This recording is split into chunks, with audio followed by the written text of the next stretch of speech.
Easy bike চালক আবু মুসা 9 বছর আগে ওমান থেকে ফিরে এসে রাজমিস্ত্রির কাজের সাথে জড়িয়ে পড়েন। দুই কন্যার জনক আবু মুসা কৃষিকাজের পাশাপাশি চালাতেন ইজি বাইক। শখের বশে মিনিবাস কিনেছেন প্রায় 1 মাস হলো। নন্দীগ্রামের বিভিন্ন রাস্তায় তেল মোবিল ছাড়া চালাচ্ছেন পরিবেশ বান্ধব ব্যাটারি চালিত মিনিবাস। উৎসুক জনতা আর সাধারণ যাত্রীরা ভ্যান, রিক্সা বা ইজি বাইকে না চড়ে অপেক্ষায় থাকেন মুসার গাড়িতে চড়ার। অনেকেই স্বাচ্ছন্দ্যে ঘুরতে পছন্দ করেন মুসার মিনিবাসে। কেউ কেউ আবার ঘন্টা বা দিন চুক্তিতে ভাড়া নিয়ে ঘুরতে যাচ্ছেন সপরিবারে। শুধু তাই না, অনেকে বিয়ে, জন্মদিনে বিশেষ আনন্দের জন্য তার বাসটি ভাড়া নিচ্ছেন সারা দিনের জন্য। এমন একটি উদ্যোগে কালো থাবা পড়েছে স্থানীয় ইজি বাইক ও অটোরিকশা চালকদের। শখের কেনা মিনিবাসটি এখন কাল হয়ে দাঁড়িয়েছে মুসার জন্য। স্থানীয় কোনো স্ট্যান্ডেই মুসার বাসটি চালানোর সুযোগ দিচ্ছেন না অন্যরা। এভাবে বিপাকে পড়তে হয়েছে মনিরা মুক্তা পরিবহন নামে এই মিনিবাস এবং এর মালিক আবু মুসাকে। ভাড়া মোটামুটি ভালোই আছে, ইজাবি বেশি যায়। আর লোকজন এখন সবখান দিয়ে স্ট্যান্ড সিরিয়াল আছে, আমার তো আর সিরিয়াল নেই।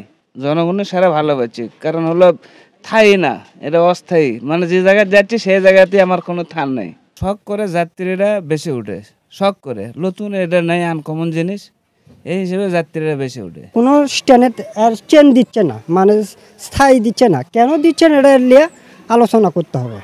বগুড়ার নন্দীগ্রাম উপজেলার দাসপাড়া এলাকার শালুকা গ্রামের বাসিন্দা আবু মুসা 27 এপ্রিল রোববার সকালে ওই এলাকায় গিয়ে অপেক্ষার পর দেখা মেলে মুসার সেই বাসের।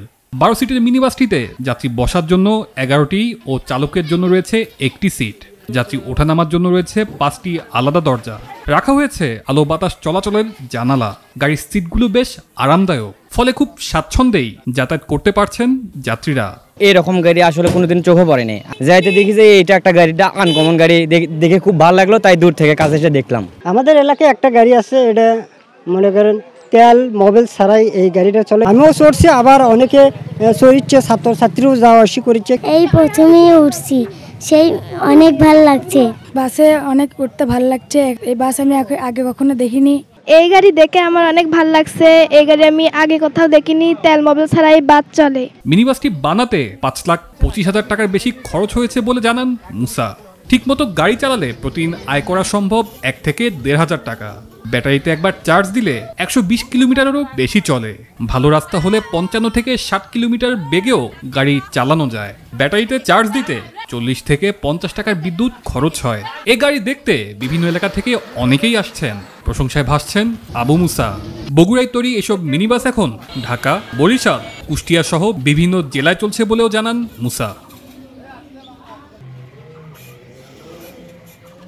সুমন সর্দার, বৈশাখী সংবাদ, বগুড়া।